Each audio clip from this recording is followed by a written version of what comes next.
చేవెళ్ళకు వెళ్దాం. Chevella constituency mood of తెలంగాణలో చూస్తూ ఉన్నాం. పార్లమెంట్ చేవెళ్ళ కాన్స్టిట్యున్సీలో పోటీ చేస్తున్నటువంటి నేతలను మనం చూసినట్లయితే రంజిత్ రెడ్డి కాంగ్రెస్ నుంచి పోటీ చేస్తున్నారు, కొండా విశ్వేశ్వరరెడ్డి బీజేపీ నుంచి పోటీ చేస్తున్నారు, కాసాని జ్ఞానేశ్వర్ బీఆర్ఎస్ నుంచి పోటీ చేస్తున్నారు. Let's play points plus and minus చూద్దాం. ఇక్కడ చేవెళ్లలో మనకి ఎడ్జ్ కనపడుతుంది, చేవెళ్లలో కాంగ్రెస్కి ఎడ్జ్ కనపడుతుంది మనకి.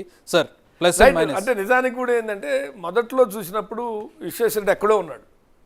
అంటే క్యాండిడేట్ డిసైడ్ కాకముందు, ప్రచారం డిసైడ్ కాకముందు అసలు చూస్తే కనుక అక్కడ మహబూబ్నగర్లో అట్లా డీకేఆర్న దూసుకుపోతుంది, ఇగో ఇక్కడ బుర్రా నరసింహగౌడ్ దూసుకుపోతున్నాడు, ఇక్కడ విశ్వేశ్వరరెడ్డి దూసుకుపోతున్నాడు, ఇంకా అక్కడ ఎవరో దూసుకుపోతున్నారు, ఇంక ఇక్కడ ఎవరో దూసుకుపోతున్నారు అన్నారు.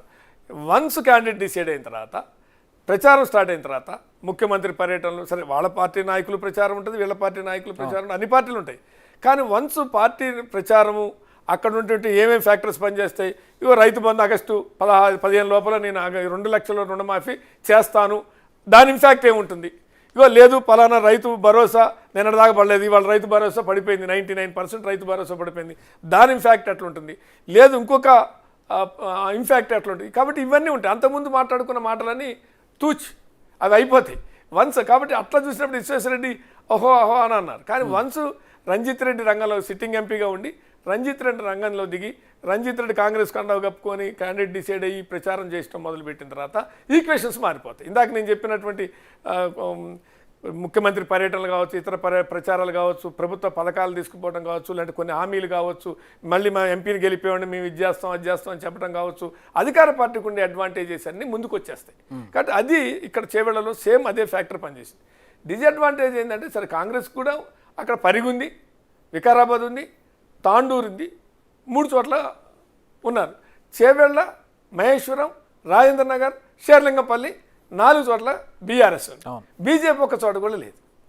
కానీ ఇక్కడ ఏమైంది, పోటీ 4 స్థానాల్లో ఎమ్మెల్యే ఉన్న బీఆర్ఎస్ పార్టీ 3వ స్థానంలో ఉంది. 3 స్థానాల్లో ఉన్న కాంగ్రెస్ ప్రథమ స్థానంలో ఉంది. అసలు లేని వాళ్ళు 2వ స్థానంలో. అదే parliament beauty of parliament election మనం చూసినట్లయితే పర్సెప్షన్ అంతా డిఫరెంట్ గా ఉంటుంది.